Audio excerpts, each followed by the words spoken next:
Voltamos para o último bloco do nosso programa sobre a reforma da execução trabalhista. Nosso entrevistado é o professor Manuel Antônio Teixeira Filho. Professor, quando uma pessoa ou uma empresa é condenada na Justiça do Trabalho, ela pode quitar essa dívida fazendo o depósito em juízo ou oferecer bens à penhora. Quem deve indicar esses bens à penhora para o PLS 606 de 2011? Bem, antes deixe eu explicar como é hoje e como tenderá a converter-se em lei esse projeto. Hoje, se o oficial de justiça certifica que se dirigiu a um certo endereço e lá não encontrou bens do devedor, o que o juiz deve fazer hoje? Aplicar o Código de Processo Civil. O juiz do trabalho aplicando o processo civil, que a CLT é omissa. E em que consiste isso? O juiz, diante da certidão do oficial de justiça, ele profere um despacho para que o devedor, no prazo que o juiz fixar, indique bens penhoráveis. E se o devedor não indicar e nem justificar por que não fez a indicação, o juiz pode considerar que esse ato ou atitude do devedor caracteriza o que a lei chama de ato atentatório à dignidade da justiça. E qual é a consequência?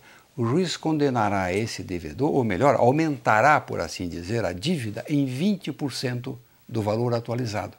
Então, se a execução era de R$100 mil e o devedor não atendeu a esse despacho, o juiz, declarando que esse devedor praticou o ato atentatório ao Poder Judiciário, aplica uma multa de 20% do valor atualizado. Isso é o que vem sendo feito na Justiça do Trabalho desde 1973, quando entrou em vigor o Código de Processo Civil. Pois bem, respondendo à sua pergunta agora, o que vê o projeto? O projeto tem uma das disposições que, a meu ver, é a mais desastrada de todas que se possa imaginar. Porque diz o projeto que se, usando o mesmo exemplo que eu dei, o oficial de justiça certificar que não encontrou bens penhoráveis, o juiz determinará que o credor indique esses bens, fixando o prazo que o projeto prevê. Se o devedor não indicar esses bens, o processo será suspenso. Tentando, decorrido um certo tempo, sem que consigam encontrar bens do devedor, novamente o credor será chamado a indicar bens do devedor. Se mesmo assim esses bens não forem indicados pelo credor, o que o sistema faz para o credor? Manda que o juiz peça uma certidão de crédito apenas. E eu pergunto qual é a utilidade dessa certidão de crédito. O fato grave do projeto é exatamente esse. Ele desloca para o credor esse encargo de descobrir bens do devedor. Ora, quem sabe onde estão os bens do devedor é o devedor. E enquanto isso, o devedor, como eu disse há pouco numa palestra, fica em boa sombra, o devedor, o coitado do credor fica se exasperando, tentando encontrar bens penhoráveis. Esta é uma alteração altamente prejudicial aos objetivos da execução, que poderá converter-se em lei, né, se ela não for modificada no texto do projeto. Essa proposta ela vai contra a própria dinâmica atual da Justiça do Trabalho, que é ampliar o judiciário de meios para descobrir esses bens, né, professor? Bom, e quando vários trabalhadores, vários credores tiverem penhorado o mesmo bem, há alguma novidade? Aí é uma novidade. Pelo sistema atual, como são vários os credores que penhoram o mesmo bem, como se fará o pagamento? Pela lei, é de acordo com a data da penhora mais antiga, pela cronologia. Quer dizer, quem efetuou a penhora do bem em primeiro lugar, recebe a sua parte. Se sobrar, em função da venda, chamada venda não, expropriação dos bens, sobrou dinheiro, vai se pagar aquele credor que fez a segunda penhora. E assim sucessivamente. Certo. Quer dizer, é numa ordem cronológica decrescente. Da penhora mais antiga para a penhora mais recente é que você vai fazendo o pagamento dos credores, desde que sempre haja dinheiro para isso, haja sobra. O que faz o projeto?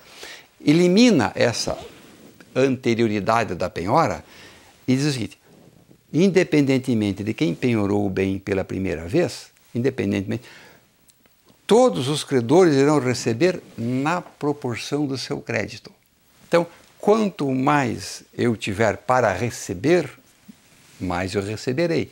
Far-se-á, então, uma proporção entre o total dos créditos e do débito, exatamente isso, uma operação matemática, e realizar-se o pagamento de acordo com a proporção. Então não há mais antiguidade da penhora, independe de quem fez por primeiro ou por último. Ou seja, em tese, pode acontecer até de o credor que fez a última penhora, a mais recente, seja aquele que irá receber mais, porque na proporção do seu crédito é superior ao dos outros. Essa é uma alteração. Professor, voltando àquele assunto que nós abordamos no primeiro bloco, nesse projeto há uma previsão expressa de que o juiz pode aplicar a regra do processo civil quando ela tiver mais efetividade. Mas o senhor, esse é um ponto polêmico, o senhor continua a entender que isso só é possível no caso de omissão da CLT? Exatamente. Haverá uma polêmica muito grande a respeito disso, caso o projeto se converta em lei. Por quê? Porque no artigo 876, da letra A do projeto, está dito que será aplicado ao cumprimento da sentença e também à execução dos títulos judiciais, serão aplicadas as normas do processo civil. Na verdade, fala em direito comum, que é uma expressão até mais ampla, mas em termos práticos será o processo civil. Sempre que isto acarretar maior efetividade ao processo do trabalho.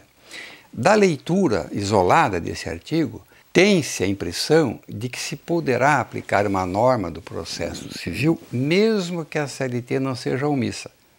Mas é preciso que o intérprete faça um exame sistemático dessa disposição. Porque o artigo 769 da CLT, que não foi revogado, nem alterado, nem alterado em ponto algum, que está em vigor desde a origem da CLT, portanto há mais de 60 anos, ele declara que essa adoção subsidiária só pode ocorrer quando houver omissão e não houver incompatibilidade. Então, há uma aparente antinomia entre o artigo 769 da CLT e o artigo 876-A do projeto. Mas, de uma interpretação conjugada das duas normas, e também histórica, eu extraio a conclusão de que esse artigo 876-A do projeto, que fala da aplicação sempre que resultar maior efetividade, mas pressupondo a lacuna do sistema da CLT.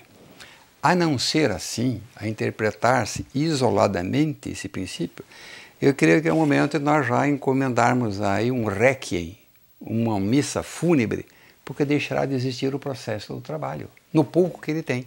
Porque tudo então será processo civil, note, independentemente de lacuna.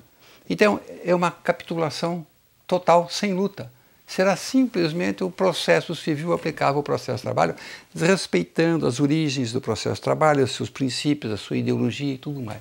Portanto, nesse ponto, eu sou ainda um reacionário e não abro mão da norma do artigo 769, que para mim tem uma preeminência sobre esse artigo 876-A. Mas reconheço, é um tema altamente polêmico. Bom, professor, infelizmente chegamos ao final do nosso programa. Eu agradeço mais uma vez a sua participação. Eu agradeço e fico à disposição dos senhores para outras ocasiões. Chegamos ao fim do nosso programa. Hoje conversamos sobre a reforma da execução trabalhista com o juiz aposentado do TRT do Paraná, advogado e professor Manuel Antônio Teixeira Filho. Voltamos na semana que vem com mais um tema do seu interesse. Até lá!